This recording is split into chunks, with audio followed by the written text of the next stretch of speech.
வணக்கம் நண்பர்களே. இந்த வீடியோவில் நம்ம பார்க்க போகிறது சிம்பிளி சப்போர்ட்டட் பீமுக்கு எஸ்எஃப்டி பிஎம்டி வரைகிற அந்த மெத்தட். ஓகேவா? ஸோ நான் ஆல்ரெடி கேன்டிலீவர் பீம் டயக்ராம் எப்படி எஸ்எஃப்டி பிஎம்டி வரைகிறதுன்னு 4 வீடியோ அப்லோட் பண்ணியிருக்கேன். ஸோ ப்ளீஸ் இந்த வீடியோவை டைரெக்டாக பார்க்குறவங்க கேன்டிலீவர் பீம் வீடியோ பார்த்துட்டு இதை பார்த்தீங்கன்னா தான் உங்களுக்கு க்ளீனாக புரியும். ஏன்னா சில ஸ்டெப்ஸ் வந்து நம்ம ஷார்ட்டாக யூஸ் பண்ணுவோம் அதுக்காக.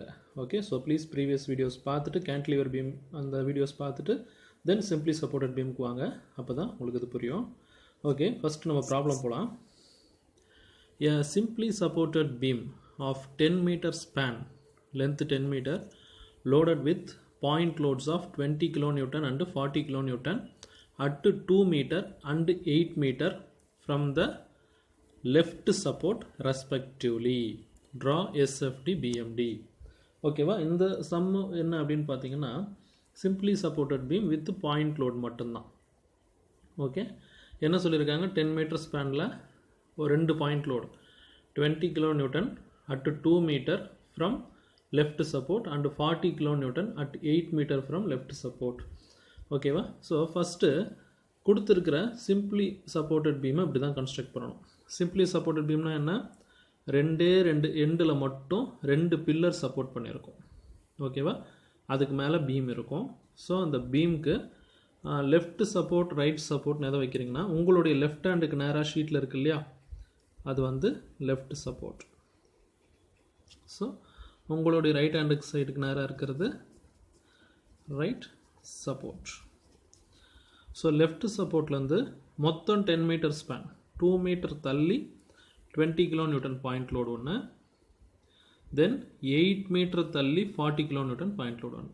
ஓகேவா? ஸோ 8 போயிடுச்சுன்னா இந்த பக்கம் 2 இருக்கும், மிடில் 6 மீட்டர் கேப் இருக்கும். ஓகே, ஸோ கொடுத்துருக்கிற அந்த இன்ஸ்ட்ரக்ஷன் சம்முக்கு இந்த பேசிக் டயக்ராமை நீங்கள் கன்ஸ்ட்ரக்ட் பண்ணிக்கணும். ஓகே, நம்ம ஆல்ரெடி சொன்ன மாதிரி ஒரு ஹாஃப் பேஜ் இதுக்கு ஒதுக்குங்க. 2 எண்டுலையும் லைன்ஸ் வெர்டிக்கலாக எண்டு வரைக்கும் வரைஞ்சிக்கங்க. லோடு இருக்கிற ஏரியாவிலையும் அந்த மாதிரி ஒரு ரெஃபரன்ஸ் லைன்ஸை வெர்டிக்கலாக வரைஞ்சிக்கங்க. தென் இதுக்கப்புறம் பார்த்தீங்கன்னா இந்த டயக்ராமில் நேமிங் கொடுக்க போகிறோம் பாயிண்ட்ஸுக்கு. ஓகேவா? ஸோ நேமிங் நீங்கள் எங்கேருந்து ஸ்டார்ட் பண்ணணும் அப்படின்னு பார்த்தீங்கன்னா உங்களுடைய லெஃப்ட் சப்போர்ட்டை எப்பயுமே ஏன்னு எடுத்துக்கங்க. உங்களுடைய லெஃப்ட் சப்போர்ட் எப்பயுமே ஏன்னு எடுத்துக்கங்க. உங்களுடைய ரைட் சப்போர்ட்டை பின்னு எடுத்துக்கங்க. ஓகே, இந்த பி போட்டதுக்கப்புறம் இந்த பாயிண்ட்டு சி, இந்த பாயிண்ட்டு டி. எப்பயுமே நேமிங் வந்து இப்படி கொடுங்க. ஓகே, லைனாக ஏபிசிடின்னு கொடுத்துடலாம். பட் இப்படி கொடுத்தீங்கன்னா கொஞ்சம் நமக்கு இன்னும் கொஞ்சம் ஈஸியாக இருக்கும் சால்வ் பண்ணுறதுக்கு. எப்பயுமே சப்போர்ட்ஸை வந்து ஏ பி அப்படின்னு எடுத்துக்கிட்டு பியிலேருந்து உள்ளே போங்க, சி டின்னு பாயிண்ட் கொடுங்க. Okay, right. இப்போ நம்ம சொல்யூஷன் சால்வ் பண்ணுற மெத்தடுக்கு போகலாம். நம்ம ப்ரீவியஸாக கேன்டிலீவர் பார்க்கும்போது டைரெக்டாக எஸ்எஃப்டி பிஎம்டின்னு நம்ம போயிடுவோம். ஓகேங்களா? பட் இதை சால்வ் பண்ணுறதுக்கு எஸ்எஃப்டி பிஎம்டிக்கு முன்னாடி இன்னும் ஒரு ஸ்டெப் நீங்கள் செய்ய வேண்டியிருக்கும். என்ன அப்படின்னு பார்த்தீங்கன்னா ஃபைண்டிங், அதாவது 3ஆக பண்ணுவீங்க. என்னென்ன அப்படின்னா ரியாக்ஷன்ஸ் அட் சப்போர்ட்ஸ். ஓகேவா? I mean reaction at support. அதுக்கப்புறம் தான் ஷியர் ஃபோர்ஸ் கால்குலேஷன், அதுக்கப்புறம் பெண்டிங் மொமெண்ட் கால்குலேஷன். ஸோ 3 வேலை நீங்கள் செய்யணும். Bending moment calculation. Okay, so 1 2 3 நீங்கள் செய்யணும். ரியாக்ஷன் அட் சப்போர்ட் தான் நீங்கள் ஃபஸ்ட்டு கண்டுபிடிக்க போகிறீங்க. ஸோ ரியாக்ஷன் அட் சப்போர்ட்ஸ் இதை நீங்கள் முதல்ல ஃபைண்ட் அவுட் பண்ணணும். அதை ஃபைண்ட் அவுட் பண்ணுறதுக்கு உங்களுக்கு தேவை டோட்டல் லோடு. டோட்டல் லோடுனா இந்த பீம் மேலே இருக்கிற டோட்டல் லோடு எல்லா லோடையும் ஆட் பண்ணிக்கோங்க. இங்கே 40 kN அண்டு 20 kN அப்படின்னு 2 லோடு இருக்குது. ஸோ அந்த லோடை நீங்கள் ஆட் பண்ணிக்கோங்க. 20 + 40 = 60 kN. ஃபஸ்ட்டு ஸ்டெப் என்ன? Total load. Reaction at support நீங்கள் ஃபைண்ட் அவுட் பண்ணுறீங்க. அதில் டோட்டல் லோடு எடுத்துட்டீங்க. அதுக்கப்புறம் டேக்கிங் மொமெண்ட். ஓகே, எந்த பாயிண்டில்? அபவுட் ஏ பாயிண்ட்டுக்கு மொமெண்ட் எடுக்கிறீங்க. அதாவது உங்கள் டயக்ராம் பார்த்தீங்கன்னா இந்த பாயிண்ட்டை பேஸாக வச்சுக்கிட்டு முன்னாடி இருக்கிற எல்லா லோட்ஸையும் கன்சிடர் பண்ணி மொமெண்ட் கால்குலேட் பண்ண போகிறீங்க. மொமெண்ட்டுங்கிறது என்ன? Load into distance. இந்த ஏ பாயிண்ட்லேருந்து எவ்வளோ டிஸ்டன்ஸ் தள்ளி தள்ளி தள்ளி இருக்குது அப்படிங்கிறது தான் மொமெண்ட். ஓகேவா? இந்த சிம்பிளி சப்போர்ட்டட் பீம் பொறுத்த வரைக்கும் 20 kN ஒரு பாயிண்ட் லோட், 40 kN ஒரு பாயிண்ட் லோட், பி பாயிண்டில் இருக்கிற பில்லர் வந்து அப்வர்டாக ஆக்ட் ஆகிட்டு இருக்கிற ஒரு லோட் அப்படின்னு நீங்கள் கன்சிடர் பண்ணணும். ஏ பாயிண்ட்டும் அப்வர்டில் ஆக்ட் ஆகிட்டு இருக்கிற ஒரு பாயிண்ட் லோட் அப்படின்னு நீங்கள் கன்சிடர் பண்ணணும். ஓகேவா? மொத்தம் 4 பாயிண்ட்டுங்கிற மாதிரி நீங்கள் கன்சிடர் பண்ணி ஆகணும். இப்போ பாருங்கள், ஏவுக்கு ஃபஸ்ட்டு என்ன இருக்குன்னா பி. ஓகேவா? இந்த இடத்துல பி வந்து எப்படி எடுத்துக்கிறதுனா ஆர்பின்னு எடுத்துக்கணும். டிஸ்டன்ஸ் வந்து 10 மீட்டர். இந்த பி பாயிண்ட் டிஸ்டன்ஸ் எவ்வளோ தள்ளி இருக்குது? ஏலேருந்து 10 மீட்டர் டிஸ்டன்ஸில் தள்ளி இருக்குது. RB into 10. ஆர்பிங்கிறது தான் லோடு. ஓகேவா? இன்ட்டு டிஸ்டன்ஸ் வந்து 10 மீட்டர். ஓகே, இது பாசிட்டிவாக நெகட்டிவாக?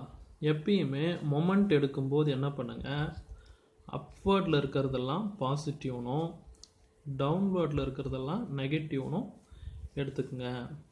ஓகே, இது மொமெண்ட்டுக்கு மட்டும்தான். மொமெண்ட் எடுக்கும்போது அப் ஏரோவாக இருந்தால் பாசிட்டிவ், டவுன் ஏரோவாக இருந்தால் அதை நெகட்டிவ்னும் எடுத்துக்கோங்க இந்த சிம்பிளி சப்போர்ட்டட் பீமுக்கு. இப்போ அடுத்தது பாருங்கள், மைனஸ் லோடு 40 kN. ஏவுக்கும் அந்த 40 kN இருக்கிற டிஸ்டன்ஸு 8 மீட்டர். ஓகேவா? பாருங்கள், பாயிண்டட் சியில் வந்து லோடு எவ்வளோ இருக்குது? 40 kN. அதுக்கும் இருக்கிற டிஸ்டன்ஸ் வந்து எவ்வளோ உங்களுக்கு? 8 மீட்டர்ஸ். ஓகே, அது டவுன்வர்ட், ஸோ நெகட்டிவ் போட்டிருக்கு. தென் மைனஸ் 20 × 2. அடுத்த லோடு 20 kN, 2 மீட்டர். இது எல்லாமே ஈக்குவல் டு 0 அப்படின்னு ஈக்குவேட் பண்ணணும். ஓகேவா? இதை நீங்கள் ஞாபகம் வச்சுக்கணும். ஓகே, இது எல்லாமே ஈக்குவல் டு 0 அப்படிங்கிறத நீங்கள் ஞாபகம் வச்சுக்கணும். அப்படி நீங்கள் ஈக்குவல் டு 0ன்னு வச்சுக்கிட்டிங்கன்னா உங்களுக்கு தெரியாத வேல்யூ ஆர்பி மட்டும்தான். இதில் ஆர்பி இன்ட்டு 10 மைனஸ் 320 மைனஸ் ஒரு 40 equal to 0. RB into 10 minus 360 equal to 0. RB into 10 equal to minus 360 equal to கந்தாண்ட போனால் ப்ளஸ் 360. இப்போ பாருங்கள், ஆர்பி ஈக்குவல் டு 360 இன்ட்டு 10 இங்கே போனால் டிவைடட் பை 10. இந்த ஜீரோவுக்கு இந்த ஜீரோ போய்டும். So this means RB is equal to 36 kN. So 1 find out பண்ணிட்டீங்க. ஓகேவா? RB is equal to 36 kN. ஓகேவா?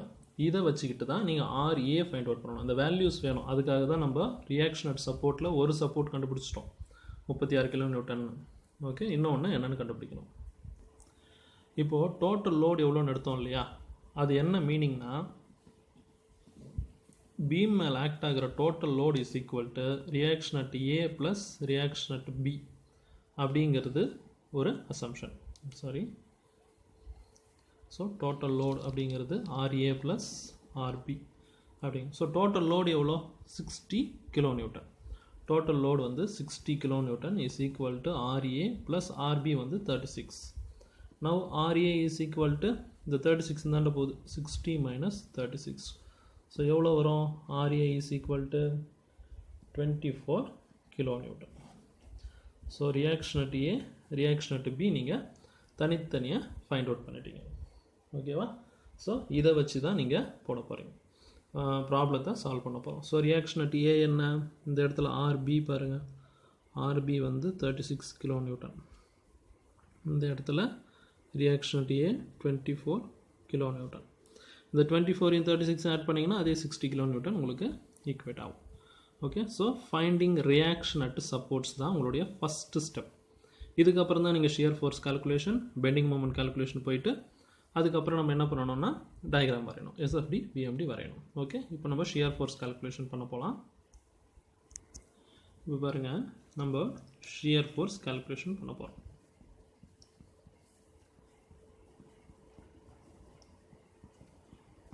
ஓகே, இப்போ நம்ம எங்கேருந்து போகிறோம் அப்படின்னா பிலேருந்தே தான் ஸ்டார்ட் பண்ண போகிறோம். ஓகே, ஃப்ரம் ரைட்டு டு லெஃப்ட்டுக்கே கூட நீங்கள் கால்குலேட் பண்ணிக்கலாம். ரைட் டு லெஃப்டே பண்ணுங்கள், அது கரெக்டாக இருக்கும். ரைட் சப்போர்ட்லேருந்து போகிறோம். எஃப்பி இந்த இடத்துல நொட்டேஷன்ஸை நீங்கள் மாற்றிக்கணும். ஓகேவா? ஷியர் ஃபோர்ஸ் கால்குலேஷனை பொறுத்த வரைக்கும் அப்வர்டில் வர ரியாக்ஷன் அட் சப்போர்ட்ஸை வந்து நெகட்டிவாக போடுங்க. தென் டவுன்வர்டில் வர லோடு பாயிண்ட் லோடை வந்து பார்த்தீங்கன்னா பாசிட்டிவாக எடுத்துக்கோங்க. அதாவது இது வந்து ரியாக்ஷன்ஸ், இது வந்து லோடு. ஓகேவா? இந்த இடத்துல மாற்றி எடுத்துக்கோங்க. அதே நீங்கள் பெண்டிங் மூமெண்ட் வரும்போது மாற்றி போட்டிருப்பீங்க. ஓகே, அப்வர்டில் இருக்கிற ரியாக்ஷனை பாசிட்டிவாகவும் டவுன்வர்டில் இருக்கிற லோடை நெகட்டிவாகவும் போட்டிருப்போம். பட் ஷியர் ஃபோர்ஸுக்கு வரும்போது நொட்டேஷனை மாற்றி எடுத்துக்கோங்க. ஓகே, அப்வர்டில் இருக்கிற ரியாக்ஷனை நெகட்டிவாகவும், ஷியர் ஃபோர்ஸுங்கிறது என்னென்னா லோடு வந்து இந்த பீமை கட் பண்ணுது. ஷியர் ஃபோர்ஸை மட்டும் நம்ம கன்சிடர் பண்ணும்போது மேலே இருக்கிற லோடு தான் வந்து இந்த பீமை கீழே டவுன்வர்ட்ஸில் கட் பண்ணுறதுனால அதை மெயினாக நம்ம கான்சன்ட்ரேட் பண்ணி பாசிட்டிவாக எடுத்துக்கிறோம். ஸோ இதை பாசிட்டிவாக எடுத்துக்கும் போது ஆட்டோமேட்டிக்காக உங்களுக்கு ஆப்போசிட்டில் இருக்கிற டைரெக்ஷன் நெகட்டிவாக தான் நம்ம எடுக்க போகிறோம். ஸோ ஷியர் ஃபோர்ஸை நம்ம கால்குலேட் பண்ணும்போது இதுதான் நம்ம பண்ணணும். ஓகேவா? ரைட். இப்போ எஃப்பி இஸ் ஈக்குவல் டு அங்கே எவ்வளோ வேல்யூ 36 தான், அதை -36ன்னு எடுத்துக்கிறீங்க. டைரெக்டாக அந்த வேல்யூ மட்டும் எடுத்துக்கிறீங்க. FB shear force at B is equal to reaction at B எவ்வளோ 36 kN, அதை நெகட்டிவாக -36ன்னு எடுத்துக்கோங்க. Then shear force at C, அடுத்த பாயிண்ட் என்ன? சி. என்ன பண்ணுங்கள், ப்ரீவியஸ் ஸ்டெப்பில் கிடச்ச உங்களுடைய ஷியர் ஃபோர்ஸை -36, அதுக்கப்புறம் இருக்கிற 40 kN கூட சேர்க்க போகிறீங்க. டவுன்வர்ட்ஸில் இருக்கிறதுனால +40 -36 எவ்வளோ வரும்? பாசிட்டிவில் 4 kN. Okay, then next go to F of D. சிக்கு அப்புறம் டி தான் இருக்குது. 20 kN டவுன்வர்ட்ஸில் இருக்குது டி பாயிண்டில்.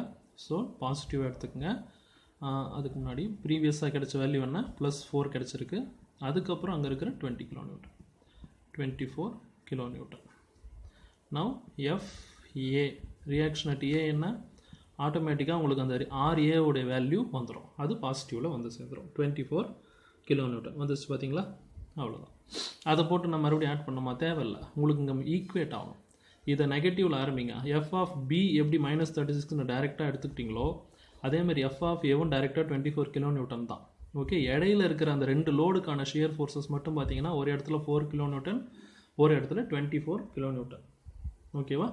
ஸோ எஃப் ஆஃப் பிங்கிறது is equal to RB but negative. F of A is equal to RA positive. Okay, middle மட்டும்தான் values மாறும். அப்படி வச்சு தான் நீங்கள் ஷியர் ஃபோர்ஸை வரைய முடியும். ரைட்டா? ஓகே, இப்போது ஷியர் ஃபோர்ஸ் டயக்ராம் வந்து இது பொறுத்த வரைக்கும் கேன்டிலிவர் பொறுத்த வரைக்கும் பார்த்தீங்கன்னா லைனுக்கு மேலே வரைஞ்சிட்ருப்போம். ஓகே, அதாவது பாசிட்டிவாக வரும். இங்கே வந்து பார்த்தீங்கன்னா ரெஃபரன்ஸ் லைனுக்கு மேலேயும் இருக்கும் கீழேயும் இருக்கும். Both positive and negative. Okay, இப்போ அது எப்படி கன்ஸ்ட்ரக்ட் பண்ணுறதுன்னு பார்ப்போம். ஓகே, ஒரு ரெஃபரன்ஸ் லைனை ஸ்கேல் வச்சு நான் வரைஞ்சிட்டேன். இப்போ ஆர்பி வந்து FB shear force at B என்ன? -36. மைனஸ் இந்த சென்ஸ் இந்த லைன் தான் பி. லைனுக்கு கீழே ரேண்டமாக ஒரு பாயிண்ட்டை நான் சூஸ் பண்ணுறேன். இது வந்து 36 kN. லைனுக்கு கீழே வந்துட்டதுனாலே அது நெகட்டிவ். Okay, right. அடுத்து சி லைனில் பாருங்கள், பாசிட்டிவில் 4 kN. ஸோ லைனுக்கு மேலே போகணும். 4 kN ரேண்டமாக இங்கே சூஸ் பண்ணிக்கிறேன். Okay, 4 kN. ஓகே, அடுத்தது எஃப்டி. டி லைனில் பாசிட்டிவில் 24 kN. இங்கே 24 kN, 4 இங்கே வச்சுருக்கீங்களா? 24 ஒரு ரேண்டமாக இங்கே வச்சு 24 kN. ஓகே, அதே மாதிரி FA is equal to 24 kN. இதுக்கு ஸ்ட்ரைட்டாக ஏ லைனில் ஒரு 24 kN. Okay, that's all. இப்போ இதை எப்படி ஜாயின் பண்ணணும் அப்படின்னு பார்த்தீங்கன்னா shear force diagram for point லோடுக்கு ரெக்டாங்கிள் தான். எல்லாத்தையுமே பாக்ஸாக போடணும். இந்த லைன்லேருந்து இந்த லைனுக்கு இந்த ஹரிசான்டல் லைனை ஜாயின் பண்ணணும். ஓகே, இப்போ இதிலிருந்து இதுக்கு வெர்டிக்கலாக ட்ராவல் ஆகுது. தென் இந்த பாயிண்ட்டையும் பார்த்தீங்கன்னா பாக்ஸாக தான் ஜாயின் பண்ணணும். அந்த 4 kN ஸ்ட்ரைட்டாக அங்கே கொண்டு வந்துட்டு தென் அதுக்கப்புறம் மேலே போகும். ஓகே, ஸோ ஸ்கேல் யூஸ் பண்ணி தான் நம்ம ஜாயின் பண்ண போகிறோம். ஸோ ஸ்கேல் யூஸ் பண்ணி என்டையராக ஜாயின் பண்ணிட்டோம். இதை ஆஸ் யூஷுவல் அந்த எட்ஜஸ் எல்லாம் நீங்கள் ஹேட்ச் பண்ணுறீங்க. அந்த எட்ஜில் இருக்கிற லைன்ஸ் எல்லாம் ஹேட்ச் பண்ணிக்கிறோம். அதே மாதிரி பாசிட்டிவ் சைட்லேயும் ஹேட்ச் பண்ணிக்கிறோம். அதாவது லைனுக்கு மேலே வந்திருக்கிற ஷியர் ஃபோர்ஸ் டயக்ராம் பாசிட்டிவ்னும் லைனுக்கு கீழே இருக்கிறத நெகட்டிவ்னும் நம்ம எடுத்துக்கணும். ஓகே, ஸோ இந்த வேல்யூஸ் பாருங்கள், இந்த 4 கிலோ நியூட்டன் தான் இங்கே வந்து 4 கிலோ நியூட்டன் ஆகுது, இங்கே வரும்போது இது ப்ளஸ் 24 கிலோ நியூட்டன் ஆகுது. So shear force for point load shear force diagram பொறுத்த வரைக்கும் அது ரெக்டாங்கிளாக தான் நீங்கள் ஜாயின் பண்ணணும். டைரெக்டாக கொண்டு போய் ட்ரையாங்கிளாலாம் முட்டக்கூடாது. ஓகே, ஸோ இதுதான் வந்து பாயிண்ட் பி, இது சி, இது டி, இது ஏ. ஓகேவா, இங்கே ஷியர் ஃபோர்ஸ் நெகட்டிவ், இங்கே இந்த என்டையர் ஏரியா வந்து ஷியர் ஃபோர்ஸ் பாசிட்டிவ். ஓகே, இதுதான் வந்து shear force diagram for this point load. ஓகேங்களா, ஸோ நம்ம ஏன் வேகமாக சொல்கிறோம், வேகமாக போகுது அப்படின்னு ஃபீல் பண்ணிங்கன்னா ப்ரீவியஸ் வீடியோஸ் அகைன் நான் சொல்கிறேன், அதை பார்த்துட்டு இதை பார்த்தீங்கன்னா தான் புரியும். கேன்டிலிவர் பீம் ஃபஸ்ட்டு நிதானமாக சொல்லியிருப்பேன். ஸோ அதை பார்த்துட்டு இதை பண்ணுறவங்களுக்கு ரொம்ப சிம்பிளாக புரிஞ்சிடும். ஜஸ்ட்டு சின்ன சின்ன சேஞ்சஸ் தான், அது அண்டர்ஸ்டாண்ட் ஆகும் போது. ஓகேவா, ரைட். இப்போ நம்ம அடுத்தது பெண்டிங் மொமெண்ட் கால்குலேஷனுக்கு போவோம். ஸோ அங்கே ஞாபகம் வச்சுக்க வேண்டியது என்ன, shear force diagram for point லோடுக்கு ஷேப் என்ன, ரெக்டாங்கிள் அப்படிங்கிறத நீங்கள் ஞாபகம் வச்சுக்கோங்க. அப்போ தான் இந்த ஷேப் வந்து நீங்கள் வரைய முடியும். Okay, okay, now go for bending moment கால்குலேஷனுக்கு போகலாம். ஓகே, இப்போ பெண்டிங் மொமெண்ட் கால்குலேஷன். இந்த bending moment calculation for simply supported பீமில் ரெண்டு விஷயம் நீங்கள் ஞாபகம் வச்சுங்க. இந்த சப்போர்ட்ஸ் இருக்கு இல்லையா, அதுக்கான moment at A, moment at B is equal to 0 always. எப்பயுமே நீங்கள் அதை டைரெக்டாக எடுத்துக்கலாம். மொமெண்ட் அட் ஏவும் 0 தான், மொமெண்ட் அட் பியும் 0 தான் நீங்கள் எடுத்துக்கங்க. இப்போ நீங்கள் கண்டுபிடிக்க வேண்டியது என்ன, இன்பிட்வீனில் இருக்கிற பாயிண்ட்ஸுக்கு மட்டும்தான் moment at C, moment at D. ஓகேவா, இப்போ மொமெண்ட் அட் சி பாருங்கள், இந்த பாயிண்டில் மொமெண்ட் எடுக்கிறோம். இந்த மொமெண்ட் எடுக்கும்போது நம்ம ரியாக்ஷன் அட் சப்போர்ட் கண்டுபிடிக்கும் போதே சொன்னோம், அப்வர்டில் உங்களுக்கு ரியாக்ஷன்ஸ், அந்த அப்வர்டில் வர ஏரோஸ், ரியாக்ஷன்ஸுக்கு அப்வர்டுக்கு வர ஏரோஸை எப்படி எடுத்துக்க சொல்லியிருக்கேன், பாசிட்டிவ்னும், டவுன்வர்ட்ஸில் வர்றதை நெகட்டிவ்னு எடுத்துக்கங்க. பட் ஷியர் ஃபோர்ஸில் நீங்கள் மாற்றி எடுத்துருப்பீங்க. ஓகேவா, ஸோ மொமெண்ட்டில் வரும்போது இந்த மாதிரி மாற்றி எடுங்கன்னு நம்ம சொல்லியிருக்கோம். ஓகே, ஸோ ஆர்பி அப்வர்டில் இருக்கு இல்லையா, அந்த வேல்யூவை பாசிட்டிவாக எடுத்துக்கங்க. ஸோ மொமெண்ட்டுங்கிறது என்ன, moment is equal to load into distance. எந்த பாயிண்ட்டுக்கு எடுக்கிறீங்களோ அந்த பாயிண்ட்டுக்கு முன்னாடி என்னெல்லாம் லோட்ஸ் ஆக்ட் ஆகுதோ. இப்போ மொமெண்ட் ஆஃப் சி என்ன, அதுக்கு முன்னாடி ஒரு ரியாக்ஷன் ஆக்ட் ஆகிட்டு இருக்கு 36, அதை பாசிட்டிவ்னு எடுத்துங்க. 2 மீட்டர் டிஸ்டன்ஸ் மைனஸ் சி மேலேயே ஒரு லோட் ஆக்ட் ஆகுது, பட் டிஸ்டன்ஸ் இஸ் 0. சி மேலேயே ஆக்ட் ஆகுது இல்லையா, இல்லை. So 36 × 2 72 kilo newton metre.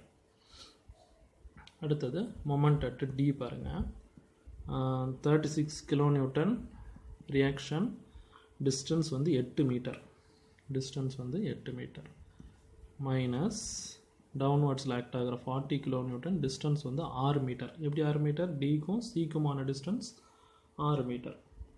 இப்போது 20 கிலோ நியூட்டன் டி பாயிண்ட்டுக்கு மேலே ஆக்ட் ஆகுது, மைனஸ் 20 × 0. ஓகே, இப்போ இதை சால்வ் பண்ணிங்கன்னா உங்களுக்கு கிடைக்கிறது 36 × 8 மைனஸ் 40 × 6 போடும்போது 48 கிலோ நியூட்டன் மீட்டர். இவ்வளோ தாங்க ரைட்டாக பெண்டிங் மொமெண்ட் கால்குலேஷன். நல்லா ஞாபகம் வச்சுங்க, moment at A, moment at B is equal to 0. எப்பயுமே ஆல்வேஸ் நீங்கள் கண்ணு மூடிட்டு அதை போட்டுருங்க. மிடில் இருக்கிற பாயிண்ட்ஸ்க்கு மட்டும் எடுக்க போகிறீங்க. இந்த இடத்துல ரியாக்ஷன்ஸ் பில்லர்ஸ் இருக்கு இல்லையா, 2 பில்லர்ஸையும் பாசிட்டிவ்னும், டவுன்வர்ட்ஸில் ஆக்ட் ஆகிற எல்லா லோட்ஸையும் மொமெண்ட்டையும் நெகட்டிவ்னும் சிம்பிள் எடுத்துக்கிறோங்க.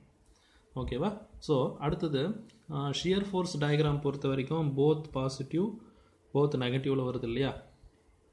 கேன்டிலிவர் பீமில் வந்து பெண்டிங் மொமெண்ட் டயக்ராம் நெகட்டிவ்னு வரும், ரெஃபரன்ஸில் எனக்கு கீழே தான் நீங்கள் போடுவீங்க.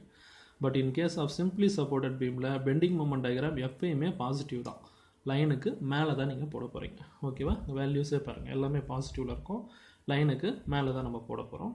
ஓகே, இப்போ பெண்டிங் மொமெண்ட் டயக்ராம் கன்ஸ்ட்ரக்ட் பண்ணலாம். இப்போ இதுதான் பெண்டிங் மொமெண்ட் டயக்ராமுக்கான reference line. Moment at A always 0, moment at B always 0, ஏவும் பியும் 0. மொமெண்ட் அட் சி வந்து பார்த்தீங்கன்னா 72 கிலோ நியூட்டன் மீட்டர். ஸோ இந்த இடத்துல 72 கிலோ நியூட்டன் மீட்டருக்கு ரேண்டமாக ஒரு பாயிண்ட் லைனுக்கு மேலே போடுறோம், ஏன்னா bending moment diagram always positive. So இந்த இடத்துல 48 கிலோ நியூட்டன் மீட்டர்.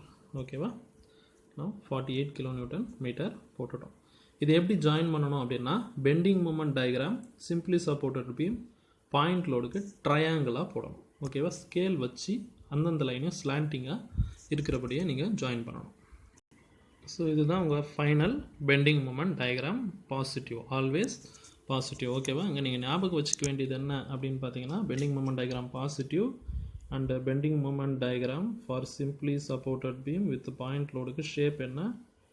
ட்ரையாங்கிள். இதை நீங்கள் ஞாபகம் வச்சு.